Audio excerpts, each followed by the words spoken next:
we're discussing soul.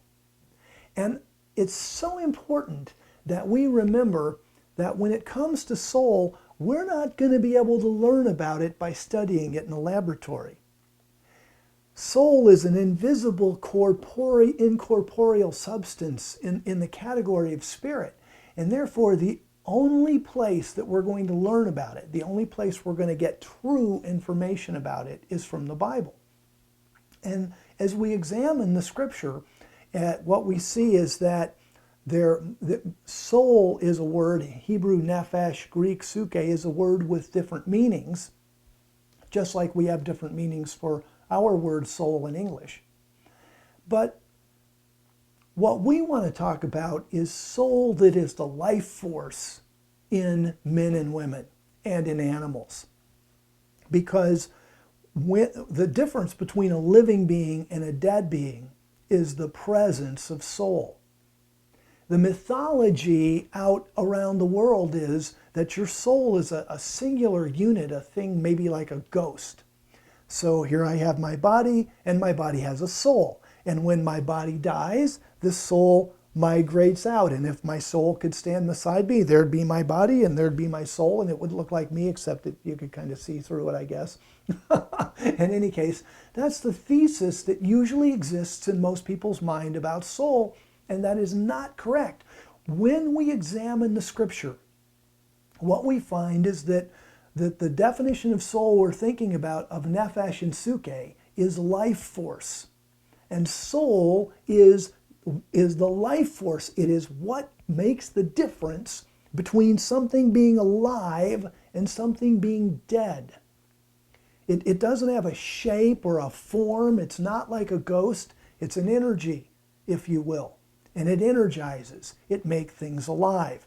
And every single cell in your body is alive and has soul. And every single cell in every single animal is alive and has soul. So for example, just if you will, think about if I pull a hair and I pull it out by the roots, that the roots in that hair follicle have soul. They're alive. And that, by the way, is why we can do transplants. Why can we do a hair transplant? Why can we do an organ transplant? You have, say, a person who's killed in a motorcycle wreck and their head is completely destroyed. They are going to die, but the soul life, the life force in the body hasn't left all the cells yet. And so what do? You might take that person to an operating room and open them up and take the heart, and the heart is still beating. Why? Because it has life in it. And what does the Bible call that life? It calls it soul. And as long as that heart has soul, it'll continue to beat. And you can take that heart and you can put it in somebody else. Or for example, let's say you're a carpenter and you're working on wood, and you accidentally run your hand through the table saw and you cut off a finger. Now, you and I know that if that carpenter can quench the bleeding, grab that finger, put it in ice, and go to an emergency room right away, that finger can be reattached. And it'll work. Why? Because it's still alive. Every cell in that finger has life force, and that life force is soul. The Bible calls that soul. Now let's say the carpenter can't find the finger, and it lays in a pile of sawdust and nobody found it for 2 days. That finger can't be attached anymore. Why? Because the life force, the soul in every cell of that finger dies. And that's something that you and I need to understand, that the life force that's called soul, when it leaves something, it just dies. Okay, that's hard for some people to understand because we're taught that, well, when you die, your soul goes someplace. Orthodox Christianity teaches when a person dies, his or her soul goes to heaven or it goes to hell. That's not right. The soul is your life force. Look, when if you well, for example, even if you pull a hair and it has living roots on it, and it just kind of falls on the floor. Lots of times, you might be walking through the woods and walk under a bush that grabs your hair and pulls it and leaves some hair, and you go, ow, and it leaves some hair in the bush. You don't sit there and think, part of me's gone to heaven, or part of me's gone to hell, because my soul has died. When, do you see where I'm going with this? The difference between a living thing and a non-living thing, when it comes to man or animals, is soul.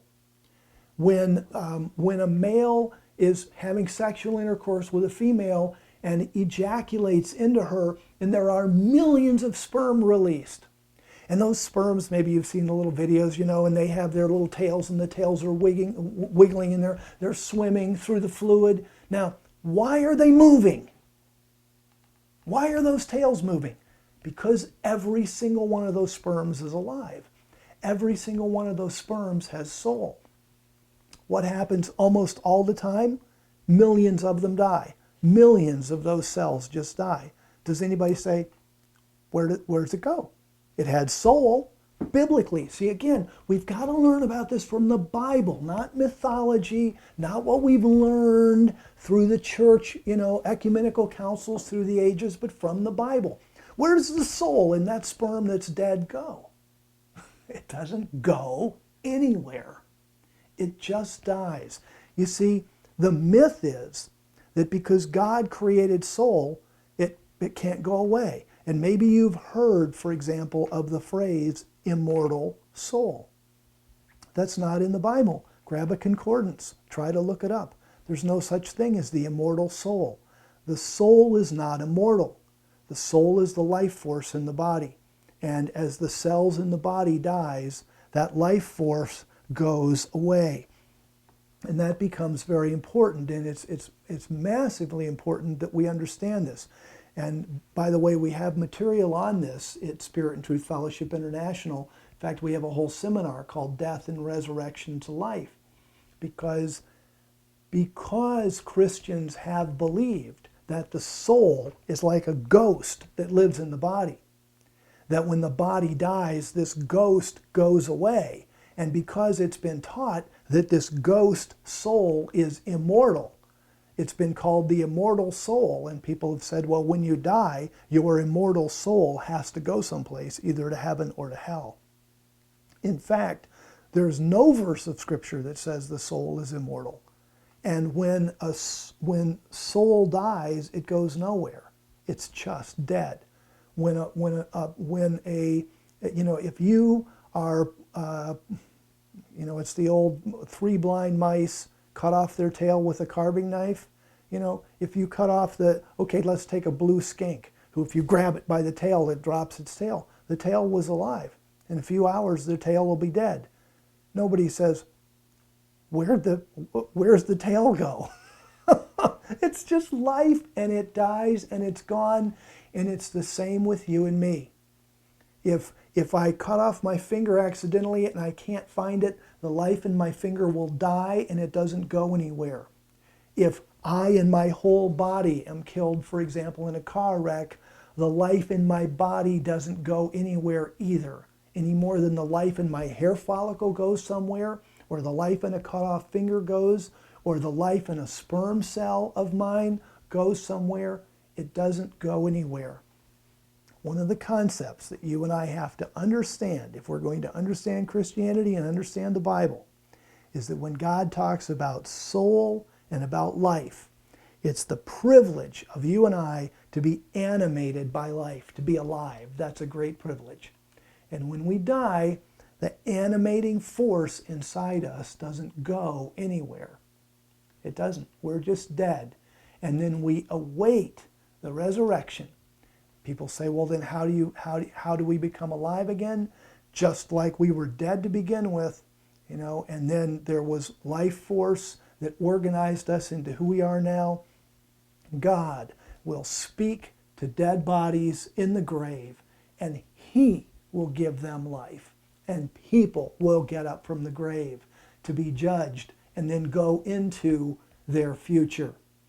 But as far as you and I and the soul inside us, when we die, it's soul, it's life, and when life is gone, it's gone. That's all there is to it.